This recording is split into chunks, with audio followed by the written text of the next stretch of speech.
Hello, loves. This is Annette of AnnetteLeonard.com, back with Chronic Wellness.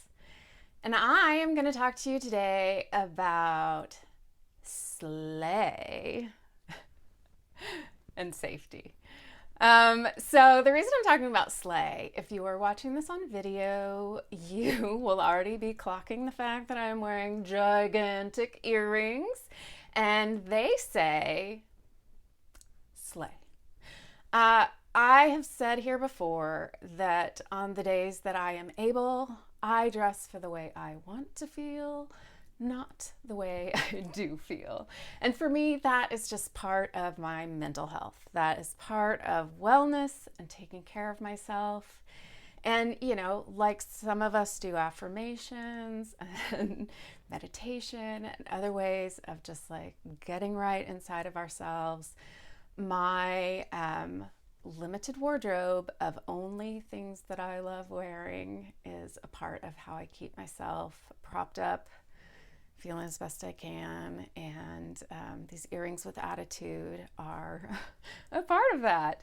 And along with like wearing things on my body that express my attitude, hence sleigh, I thought I'd talk about safety. And for those of us with complex medical conditions, comes along hand in hand sometimes the need to wear medical ID jewelry. And y'all, I haven't met a piece of medical ID jewelry that I like. And there are many options out there. You can get on Etsy and have beaded pieces made that are lovely, and yet I think it's that I'm just kind of resentful of the fact that I need medical ID jewelry, right? It's not that there aren't options, there are. I'm just mad I need it. But if you need it, I encourage you to be wearing it, because when the EMT finds your lifeless body, they need a quick and easy way to discover how to best treat you. And particularly with complex medical conditions or meds that they need to know you're on, like insulin or blood thinners or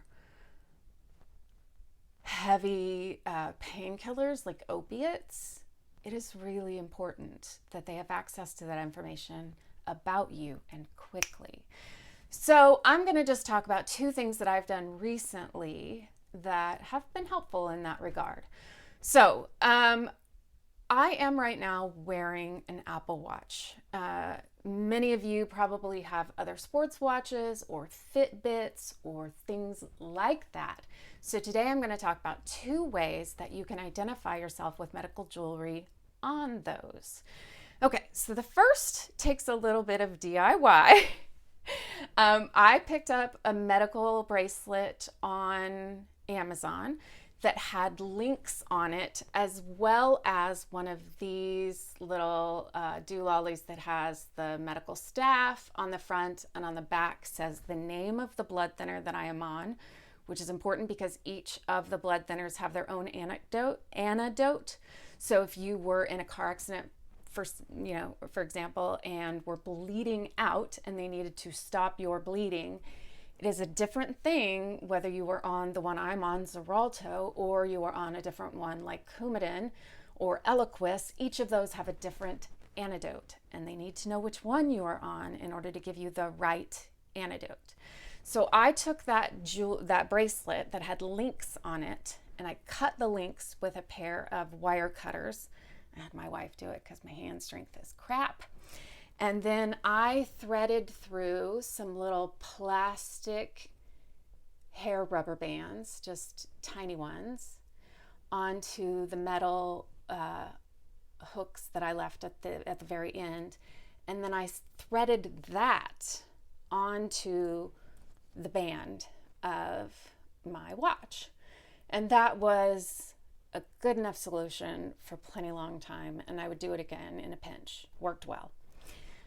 Since then, I have ordered from a company called My ID two bands, one a generic one that just said blood thinners, and the other one that I had to pay for that had the specific name of my blood thinner from them. And those fit, they're rubber, they stretch a little bit, and they just fit over the watch band more comfortably for me. This company, incidentally, also sells a bit wider one that you can put more information on. And then on the back has a QR code that somebody could scan and get your whole medical history and all the meds that you're on.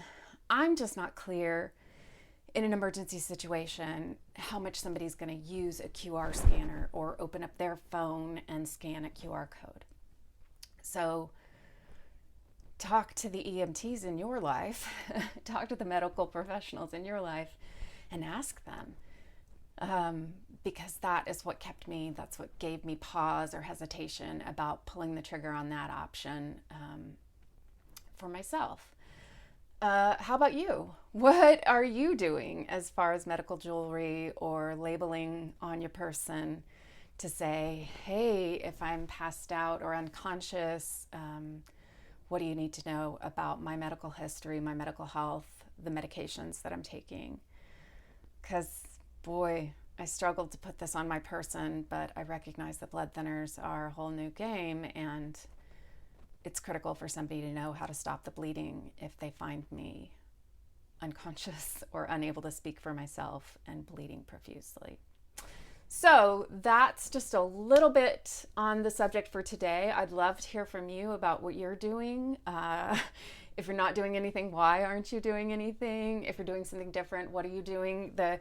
I was kind of concerned about this, that it doesn't have the medical staff on it to really draw somebody's attention to it, saying, hey, this is a medical alert piece of jewelry.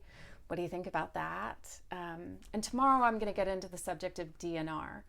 So not tomorrow, but next week. So stay tuned and sound off as ever. I'm interested in what you do and what your thoughts are about these topics.